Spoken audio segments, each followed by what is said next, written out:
नमस्कार मंडळी, नवीन एका ब्लॉगमध्ये तुमच्या सर्वांचं खूप खूप स्वागत आहे. हा ब्लॉग गुढीपाडव्याच्या दिवशीचा आहे. मला माहिती आहे पोस्ट करायला थोडासा लेट झाला आहे, पण हा एडिट करायला मला वेळच भेटत नव्हता, म्हणून थोडासा हा लेट झाला आहे.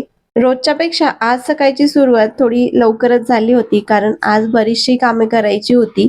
आज मला ऑफिसला सुट्टी होती, म्हणून आज मी ठरवले होते की पुरणपोळी बनवायची.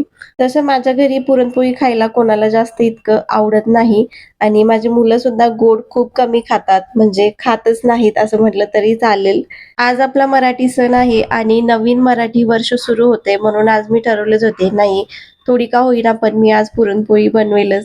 सकाळी माझे आवरल्यानंतर सर्वात आधी किचनमध्ये आले आणि कुकरला डाळ शिजवायला ठेवली. तशी पुरणपोळी आज मी एकटी पहिल्यांदाच बनवत आहे.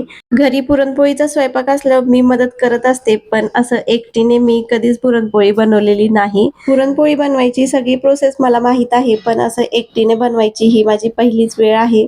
पण मला असं वाटतं जेव्हा तुम्ही एकट्यानेच काहीतरी बनवता तेव्हाच तुम्हाला त्याचा अनुभव येतो. तुम्ही त्याच्यातून भरपूर साऱ्या गोष्टी शिकता. कधी ती गोष्ट चांगली होते, कधी खराब होते, पण तो जो तुम्हाला अनुभव देते त्याच्यातून तुम्ही भरपूर काही शिकत असता. कुकरमध्ये डाळ शिजायला ठेवली आणि गुढीसाठी लागणारं ताट आणि तांब्या इथे मी स्वच्छ घासून घेतला. गॅलरी पण मला स्वच्छ करायची होती. तिथेच आम्ही गुढी उभा करणार होतो, म्हणून म्हटलं थोडी गॅलरी पाण्याने धुवून काढू. तसे आमच्याकडे ज्या मावशी आहेत त्या दररोज गॅलरीमध्ये झाडू मारतात. 1-2 दिवसांनी गॅलरी पाण्याने धुवून सुद्धा काढतात. पण आजकाल पुण्यात इतकी जास्त धूळ येते की सकाळी जरी गॅलरी स्वच्छ केली तर संध्याकाळपर्यंत ती आहे तशीच होते.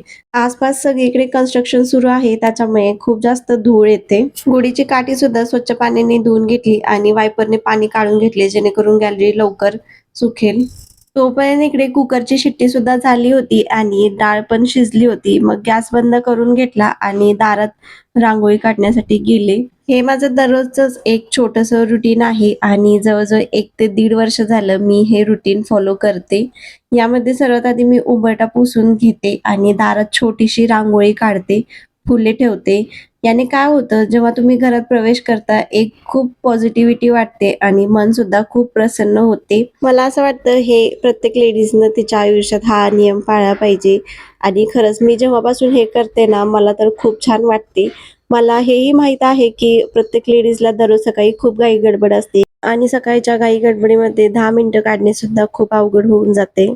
आणि सर्व लेडीजना पहिली प्रायोरिटी ही फॅमिलीलाच द्यावी लागते आणि नंतर बाकीच्या सर्व गोष्टी कराव्या लागतात. मी दारात रांगोळी काढते तोपर्यंत लाडू आणि श्रीहरी सुद्धा उठले होते आणि मला शोधत डायरेक्ट ते इथे आले.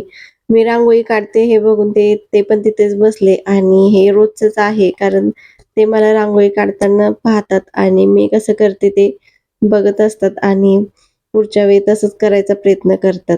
आता इथे हे दोघे झोपेतून उठलेत, त्याच्यामुळे एकदम शांत बसले आहेत. मी पटकन रांगोळी वगैरे काढून घेतली आणि देवासमोर दिवा लावून देवपूजा सुद्धा करून घेतली. सकाळ-सकाळी हे देवपूजा वगैरे झाली की मन पण प्रसन्न होते आणि घरात सुद्धा एक पॉझिटिव्ह वाइब तयार होते. तसं आज गुढीपाडवा आहे, त्याच्यामुळे एकदम आनंदाचं वातावरण आहे. एकदम प्रसन्न वाटत आहे आणि सुट्टी असल्यामुळे सगळं माझं काम एकदम असं निवांतच सुरू आहे. कसली घाई नाही, गडबड नाही. देवासमोर दिवा अगरबत्ती लावली आणि लाडू आणि श्रीहरीचे आधी आवरून घेतले. त्या दोघांना अंघोळ घातली, मस्त असे कपडे घातले आणि दोघांना तयार केले. त्यानंतर किचनमध्ये आले आणि दोघांसाठी नाश्ता बनवायला घेतला. नाश्त्यामध्ये आज उपीट बनवले, कारण ते पटकन होते आणि गुढी सुद्धा लवकर उभी करायची होती, त्याच्यामुळे म्हटलं जे पटकन होईल ते बनवून घेऊ. इकडे नाश्ता होतोय तोपर्यंत मी गूळ सुद्धा कट करून घेतला, कारण पूर्वतयारी केली की पुरणपोळी करायला जास्त वेळ लागत नाही. लाडू मध्ये-मध्ये येत होती की "मम्मा तू हे काय करतेस? मला पण दे. हे काय कट करते? मला खायला दे." आणि साइड बाय साइड मी इकडे गुढीचं ताट सुद्धा तयार केलं होतं. तोपर्यंत इकडे नाश्ता सुद्धा बनवून झाला होता. मग तो दोघांना खायला दिला. दोघे नाश्ता करतायत तोपर्यंत मी पण माझे आवरून घेतले. त्यानंतर लगेचच गुढी उभारायला घेतली, कारण सकाळी लवकर गुढी उभा करतात. म्हटले आधी गुढी उभा करू, गुढीचे पूजन वगैरे करू आणि त्यानंतरच नैवेद्य बनवायला घेऊ. गुढी उभा करून गुढीचे पूजन वगैरे करून घेतले आणि इथे आमच्या लाडूत चाललं होतं, "मम्मा तू जसं करते तसंच मला करायचंय." मग काय, मी जसे गुढीला हळदी-कुंकू लावते तसेच तिने पण गुढीला हळदी-कुंकू लावले. नमस्कार केला. पण खरंच लहान मुलं खूप निरागस असतात. आई-वडील जसं करतात तसंच त्यांना करायचं असतं आणि लाडूचा हा निरागसपणा पाहून मला तर खूप आनंद होत असतो. लाडू आणि श्रीहरी सोबत सण साजरे करायला एक वेगळीच मजा असते. कारण त्या दोघांना नेहमी एक क्युरिओसिटी असते, की हे काय करत आहेत? त्यांच्यासाठी ही गोष्ट नवीन आहे. पण त्यांना सुद्धा आपले सगळे सण, परंपरा माहीत असल्या पाहिजेत आणि हे लहानपणापासूनच आपण त्यांना संस्कार दिले पाहिजेत. म्हणूनच सगळे सण आम्ही सुद्धा खूप आनंदाने साजरे करतो. कारण लहान मुलं आपण त्यांना काय शिकवतो त्यापेक्षा त्यांच्या आजूबाजूला काय घडत आहे त्याच्यातूनच ते खूप काही शिकत असतात. गुढीची पूजा करून झाल्यावर परत मी किचनमध्ये आले कारण माझा अजून पुरणपोळीचा स्वयंपाक राहिला होता. इथे डाळ पण खूप छान शिजली होती. त्याच्यातील पाणी काढून घेतले आणि कुकरमध्ये डाळ टाकून त्याच्यामध्ये गूळ टाकला आणि ते परत शिजवायला ठेवले. इकडे पुरण शिजवायला ठेवले आणि बाकीची तयारी करून घेतली. कणिक मळून घेतली. आता पुरणपोळी म्हटल्यावर त्याच्याबरोबर बाकीचा स्वयंपाक तर आलाच. त्याच्यामध्ये भजे, कुरडई, पापड हे सगळं आलंच. कांदा कट करून भजीसाठी पीठ भिजवून घेतले. इकडे कढईत तेल गरम करायला ठेवले आणि आमटीसाठी मसाला सुद्धा करून घेतला. माझ्या सासरी काळ्या मसाल्याची आमटी असते त्यासाठी इथे मी काळा मसाला करून घेतला आणि माझ्या माहेरी 2 प्रकारची आमटी करतात. एक तिखट आणि एक आळणी असते, ज्याच्यामध्ये फक्त मीठ आणि हळदच असते आणि त्या आमटीचा मसाला सुद्धा वेगळा असतो. आमच्या इकडच्या भागात आमटीमध्ये कांदा वापरत नाहीत, तर थोडेसे जिरे, तीळ हे चांगले भाजून घेतात. त्याच्यामध्ये खोबरं, कोथिंबीर टाकून त्याचं वाटण करून घ्यायचं आणि या वाटणाला चांगलं परतून त्याच्यामध्ये डाळीचं जे पाणी आहे ते टाकून मस्त अशी त्याची आळणी आमटी करून घेतात. तुमच्याकडे ही आमटी बनते का? मला कमेंटमध्ये नक्की सांगा. मी पापड, कुरडई आणि भजे तळून घेतले आणि आमटीला फोडणी द्यायला घेतली. तर आमटीला फोडणी देण्यासाठी इथे लसूण वापरतात.